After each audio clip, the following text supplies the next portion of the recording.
Weekly, GarageBand, GarageBand Weekly, GarageBand Weekly. Need an answer to your question? John, you'll have a suggestion. He's a fountain of all knowledge. I think he might have gone to GarageBand College. What he doesn't know, we'll try and find out. So join the chat and give him a shout. Pete John, Pete John, GarageBand Weekly.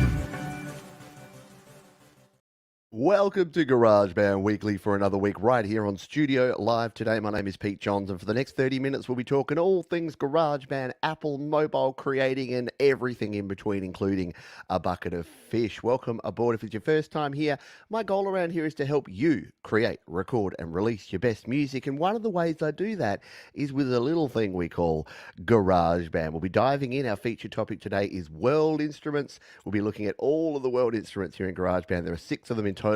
So we'll be flying through those and giving you a crash course in how to use these very cool instruments in GarageBand.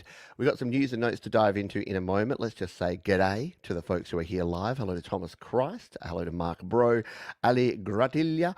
Hello to Jade Star. Thank you for being here. Skeeter Melody, our newest member here on Studio Live today. Thank you for choosing to become a member. And if you are here live and you've got any questions, and Ed B. Metal and Mr. Fomiati, hello to you. If you're here live, you've got any questions, that's all you need to do. Put a big Q in front of your question and I'll be happy to answer questions as we go through. I will tag them and then come back to them after we've done our news and notes and our feature topics, because we got a little bit of stuff to talk about here today. Hello, Rock City Herblock as well. Thank you for being here. And yeah, if you'd like to become a member and support the channel and get a nice warm feeling down in the cockles, then you can go ahead and do that. Hello to Alklicha from Cologne, Germany as well. Thank you for being here. News and notes. Got a few things to talk about here today. There's a bit going on in the world of Apple that's not specifically related to GarageBand, but is what I like to call GarageBand adjacent. The first thing is that, guess what? We are now in the final stages of Vision Pro Mania. Yeah, the Vision Pro from Apple is available in less than 3 days' time on the 2nd of February. So you too can have the creepy eyes. For the low price of $3,500, you can use Apple's. Now, don't call it AR, don't call it VR, don't use the word AI. It is spatial computing, or I was listening to This Week in Tech, face computing. I kind of like the word face computing a bit better. So this is Apple's very high-end nerd helmet that you can purchase for $3,500, and I won't be buying one, at least for now, and I definitely don't have any plans to utilize it in the near future. I'm going to be sitting on the sidelines, popcorn in hand, watching everyone else unbox and do it, and all the you can already see the thumbnails, can't you, of everyone wearing these with the shocked face, and it's like some of them are going to be best headset ever, and some of them are going to be Apple lose the plot, and yeah, there's going to be everything in between. So yeah, it is indeed, as Thomas says, the most expensive eye protection you can buy, and yeah, I'm lucky because I don't actually have to get it because it's not even available here. So it is apparently coming later in the year for us in Canada and Europe and Australia. So if you are American, if you are getting one, let me know. I'd love to. You can come on the channel and talk about it. Tell me why you bought it and all about it, because it does look cool. I'm not going to deny it. It looks like it's going to be an interesting product. And when it's version 3, I've always said, like, I buy the Apple Watch when it's the SE version. I buy the iPhone when it's sort of a version or 2 later. I'll probably buy the nerd helmet when it's version 2 or the SE version of that one.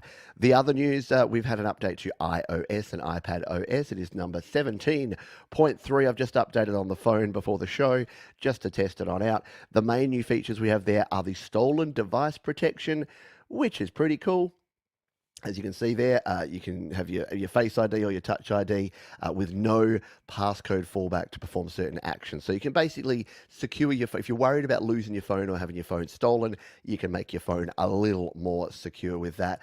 The only other thing that I really thought was interesting here is the music. So you can now do collaborative playlists. So if you've ever wanted to set up a playlist and then, like you can on Spotify, have people participate in an Apple Music playlist, you can do that, which I don't hate, because I know many of the folks who are around this channel and part of this community do use Apple Music, and it would be kind of cool to have a Studio Live Today community community Apple playlist, Apple Music playlist. So all of us that are paying for Apple Music, probably through Apple One, because if, like me, you've got iCloud drive storage that you need, you've probably got Apple Music through that. So that's a thing. But the main reason is that there are some security updates on here. So 17.3 doesn't seem to brick anything. Haven't heard any horrendous horror stories yet. But we'll say what we say every time. If you're in the middle of a very important major project, say you're about to mix and master and release a song, 17.2 is fine for the moment. Stick with that for another week or two until you finish up your project. Then you can come on across to 17.3. The only other news I have is completely self-serving, and that is that in just a few days' time, in just 3 days' time, we're going to be doing this, the 8-year celebration. Yes, believe it or not, my first video was released on the 1st of February of 2016. It was a video about music memos, which is an app so good Apple stopped making it. RIP Music Memos. You can actually still use Music Memos, but you have to have downloaded it before to use it now. But Music Memos was the very first video. It was very clunky. It was shot with an iPhone 4S, like hovering over an iPhone 5S. That's how old school everything was there. I had no editing, so I didn't actually chop it. It was rough. So go back and check it out if you want to. But from there to here, 100,000 subscribers and a few million views later, we're still doing it 8 years later. So come and join me for the celebration of 8 years of a studio live today. We'll dive into our feature topic in just a jiffy. We're just going to take a very short break, by which we mean we need to pay the bills, because that's the way things roll around here. So you may be being served a quick ad if you don't have YouTube Premium. If you do have YouTube Premium, you're still here. And now most people will have rejoined us. There is the link to the 8 years of YouTube at Celebration. And this guy has definitely been a pivotal part of the vast majority of that, I would say, very much in the second half, in the last 4 years, Thomas Christ has been part of what we've been doing around here at Studio Live today, and continues to be a pivotal part of the community with his wonderful moderating.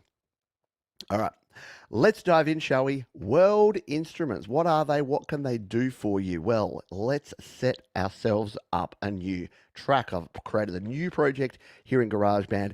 It looks like there's 4 World Instruments. There's actually 6. Let me explain, because these 4 will come back to the Pipa, the Erhu, the Coto, and the Guzheng.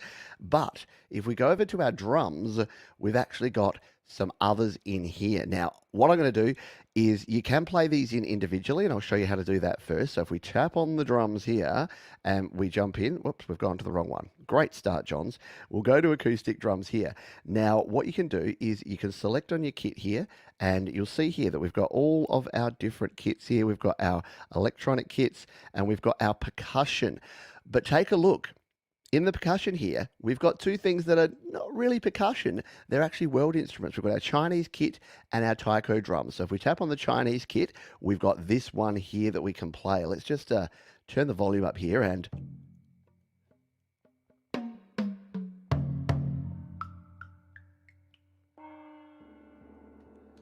So we've got a complete Chinese kit that we can play. We've also got the ability to play another kit, which is our taiko drums. So these ones are pretty cool. Again, if you go into percussions and you go into taiko drums, if you've ever wanted some big... These are being really quiet here for me for some reason. I think because... Actually, this is a tip that I usually do here. The touch sensitivity for these can be actually really clunky. So if we turn velocity sensitivity off, that's better. It was my touch screen. I was trying to hit it with the mouse and it wasn't actually registering, because these are kind of quieter than your regular drums. But you can hear.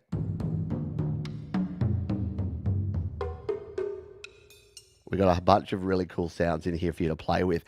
I'm going to let you explore those in your own time. If you want to create your own sound, obviously you can just hit this one and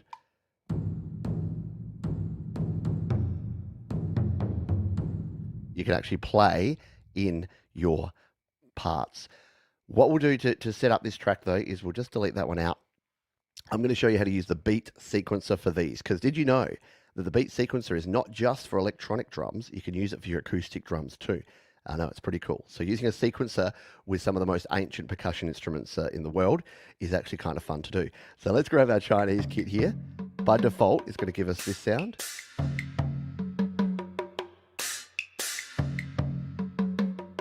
And to record this in, if we just want to use that default one, we just hit the record. But let's make life interesting. Let's hit the little button down here, the what do they call that? A die actually. And let's see if we can find something that's going to work for us. That's pretty good. I like it. Let's hit record and record it in.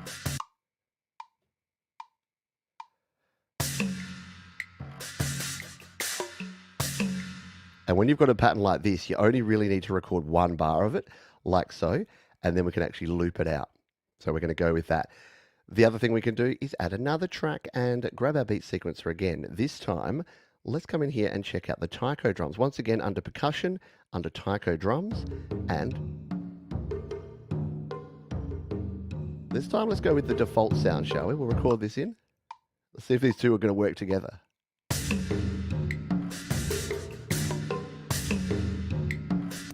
That's pretty cool, actually. And I'm going to try something really weird that you probably shouldn't do with percussion, and that is do some panning. I'm going to pan one of these over to the left. I'm going to pan the other one here over to the right. So we're going to get something like this.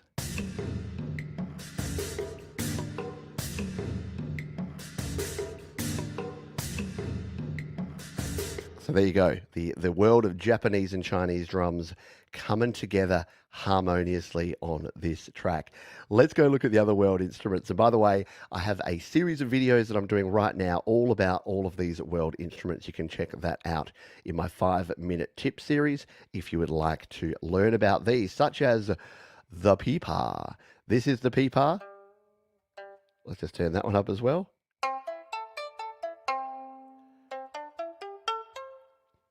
Often called the Chinese banjo because it sounds a little bit like a banjo. We can play this in the major pentatonic, which is what it defaults to here. You can change the scale. You can either turn it off if you want to be bold and brave and play this in its natural state, or you can go into just a major scale if you want to be playing it in a major key there. You've also got the ability to use this thing down here to create some pretty cool effects there. And like most of our instruments, the chords mode's probably where you're going to want to hang out a bit. We've also got autoplay. So if we wanted to record something simple, let's just say we wanted to make this in G.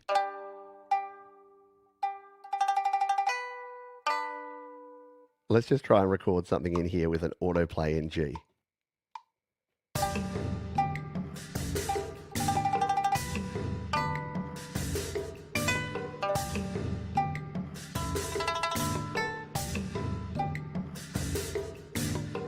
There you go. We've got a nice slow kind of jam here that we're using these instruments. I'm just going to turn these down and actually turn up the output here because it's coming through a little quiet. I've been doing some recording and I'll give you a little bit more volume on this so that we can hear it a bit better. Here it is all together.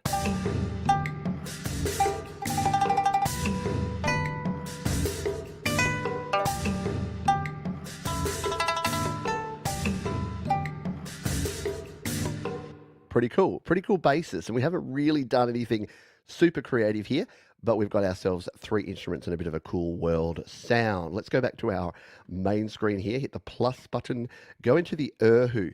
The Erhu is called the Chinese fiddle or violin because it's a... I've told you this story before if you've been watching the show for a while, but there's a dude that goes into the mall, a Chinese dude. He's really cool. He plays an Erhu, and I usually chip him a $5 whenever I see him in action because he plays it really well. And Erhu busking for the win.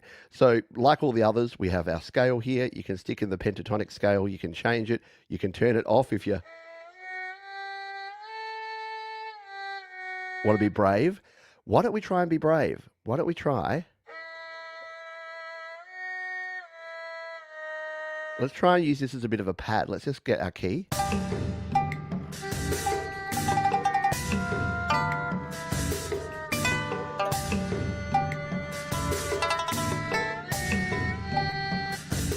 All right, so we should be able to move between. Let's just use this as a bit of a pad and move around here. Ready? Let's do it.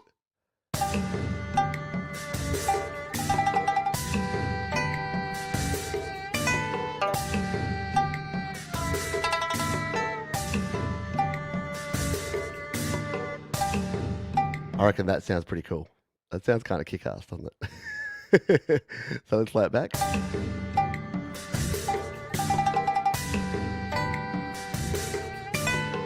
And let's pause for this, because Leela here in the chat has said one of the cool things you can do with any instruments, but especially your world instruments, is use your effects. Like, don't be afraid to throw some weird effects on here and change things up a bit, because that does have already some built-in effects here. But there's nothing stopping you coming here and, say, putting some delay. Like, I'm hearing a dun dun dun dun dun. I'm hearing like a maybe an eighth note delay on this to kind of make it sound a bit different. Let's just solo it.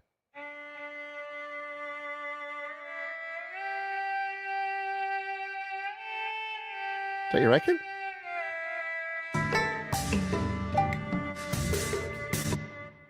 Yeah, so don't be afraid to mess with it and use a traditional sound, but use maybe some more modern production styles with it. Let's hit the plus button and grab our Coto. Now this one is fun. Not only is it great if you're like, I wonder what it would be like if I could travel through time. So you can use it as a cool sound effect like that, but you can also play individual notes with it. Now it's defaults to the Japanese scale here, so we'll use the pentatonic scale because that's what we've been using with everything else.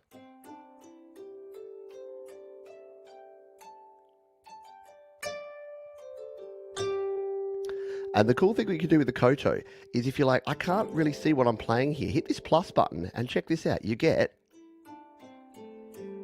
like a nice big display of it over here. So let's see if we can just play along with a bit of Coto. We'll just find the key again.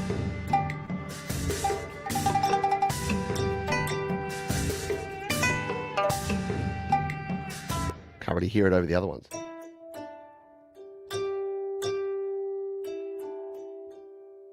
Yeah, let's just go with something like sort of subtle like that, like a... All right, let's record this. I'm down here on this one.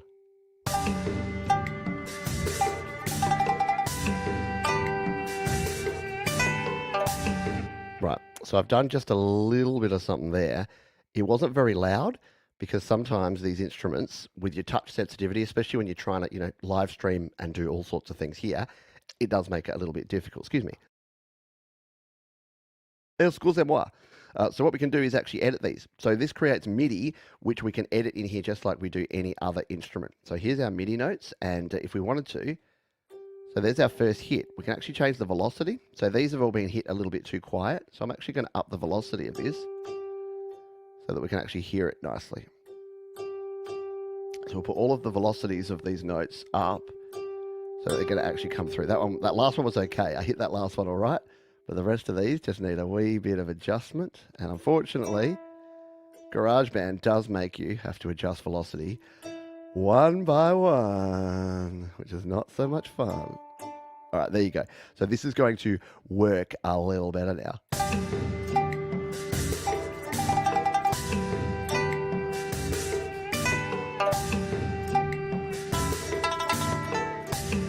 Now, the other thing you might be noticing here is, Johns, you're a little bit out of time with these. Well, yeah, don't worry. You've got quantization. Like any other MIDI track, we can come in here to track settings and turn on quantization. So we can just put a straight quantization of, say, a 16th note here, and you'll notice it just kind of kajiggers it a bit there. Let's just undo and re-show you that.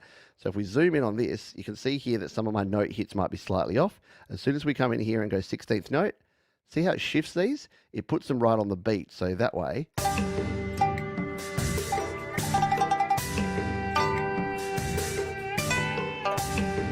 Because with something like this, with a lot of sort of world music, precision is kind of key to getting a good sound. Let's show you the final instrument. Last but not least is your Guzheng, another Chinese instrument that sounds bloody awesome, doesn't it? Another like, yeah, I wonder what it would be like if I had rockets for feet. Right?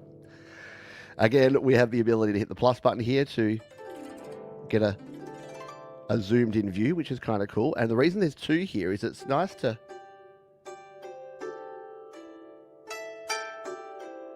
because the Guzheng is sort of designed to be played a couple of strings at a time, as you'll hear when we show you the autoplay. Now, as the leader here has been mentioning, all of these have both chords modes and notes modes. In the chords strip mode here, we can play. You can either just strum it,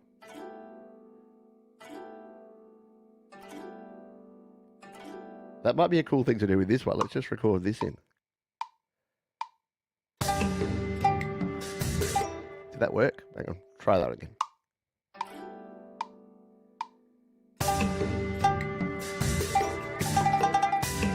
There you go. It did work. So we'll just solo that, and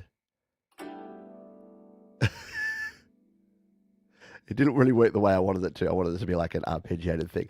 Let's go back to autoplay though, because autoplay is kind of your friend with this, and then we can adjust the autoplay if we want to. So let's go with the autoplay 4 here again, and hit it on a G.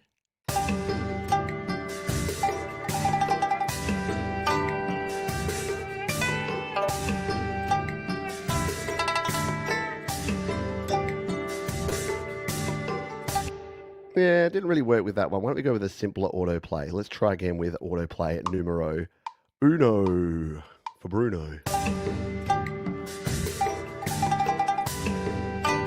There you go. I wanted it to do a little thing where it can show you what it can do with those little brings that we have in there. So if we loop this out, take a listen to this one soloed.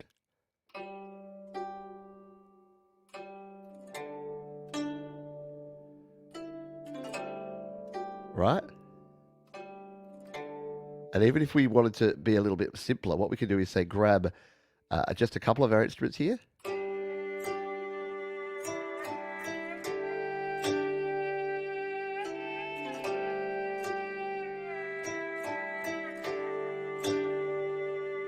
It's almost Amazing Grace. Amazing Grace, how sweet the sound. But yeah, very, very cool here. And then, as we mentioned before, you can mix and create to your heart's content here. You can pan things out like we did with the drums. So say we wanted our Erhu down the middle because that's kind of our pad. Let's throw the peeper kind of more to the left, the Coto over here to the right, and we'll leave the Guzheng down the middle, and we want some sort of reverb across all of them. We can just throw some master reverb on here to give it a little bit more space in here, and then you end up with something like this.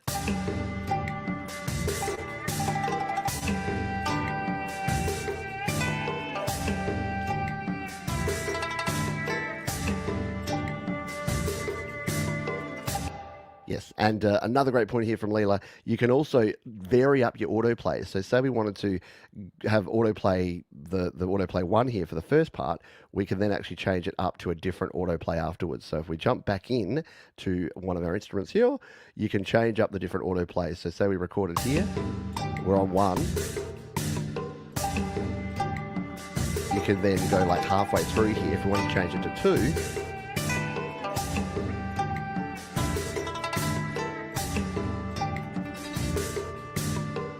And you can get some really unique sounds by varying those up. And of course, you can change the chords as well. I did this all in just G, but you can change the chords up as well. So what do you reckon? What do you reckon to the world instruments, as our mate Noel Phillips would say? I reckon that they're pretty darn cool. And even if you just wanted like a bit of a pad in a song, I reckon something like the Erhu can work really well. You want like a banjo sound on a country track? We don't got no banjo. Try the peeper, because why not? Because it's a bit of fun. There you go. There is the GarageBand World Instruments Crash Course in 15 minutes now. You know everything you need to know. I think I saw a question in there as we went on here. I think Skeeter had a question. We'll scroll back up. When you record a MIDI track, is it possible to change out the instrument? Yes, great question, and one worthy of showing here. Yeah, and in fact, I'm going to show you a bonus tip here as well. This will work well. So let's just say we wanted to create another track here. You can also use the keyboard. So if all those fun instrument interfaces didn't do it for you, let's say we want to play the peeper, but we want to play it on our keyboard, just select the peeper under Other. So that's here in your instruments, under Other, and you've got all your world instruments here, and you can actually play it just using your regular keyboard, which is kind of cool. The other thing, the question here was, what if you've got this, say we've got the Erhu, and we wanted to go, I wonder what this would sound like with just like a different sort of synth pad. So here's our Erhu sound as it is. But we don't really want the Erhu anymore.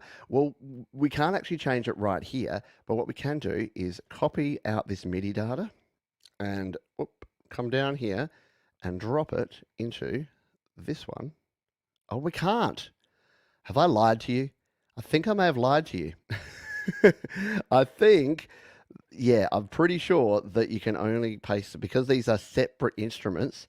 Yeah, you can only paste them. I've lied to you, Skeeter. You can only with the world instruments. If you use the world instrument interface, you can only do it there. However, if you use this interface to record in,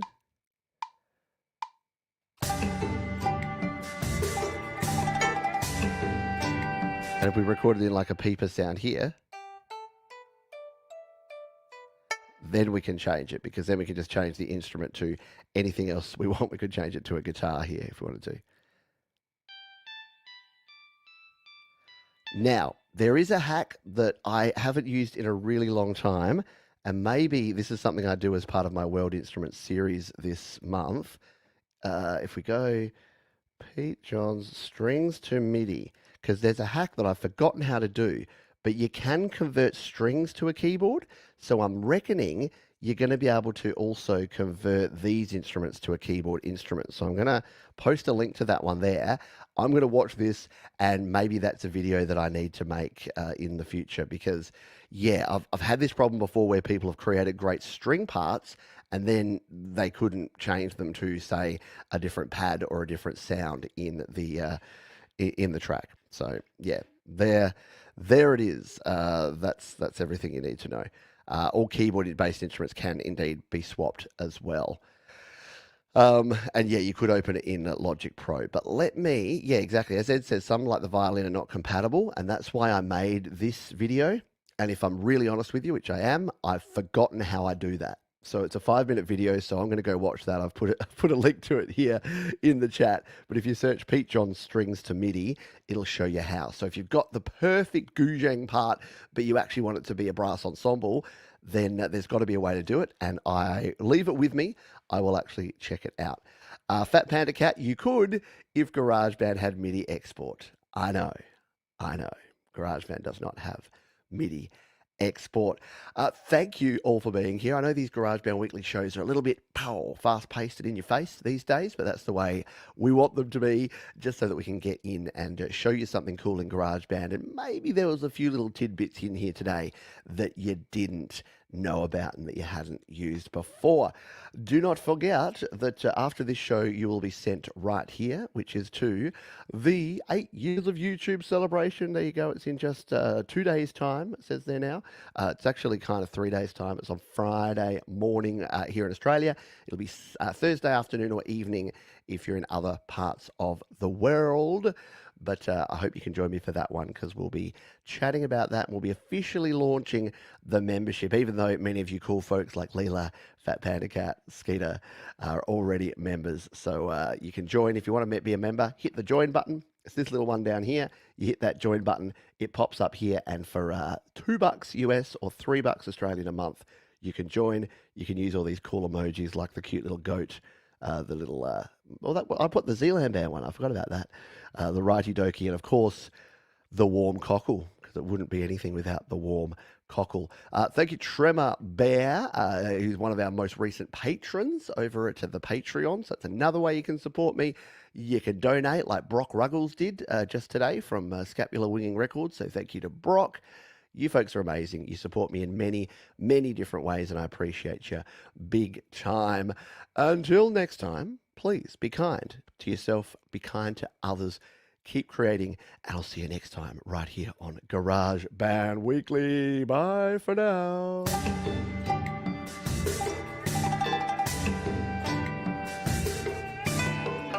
Toodles.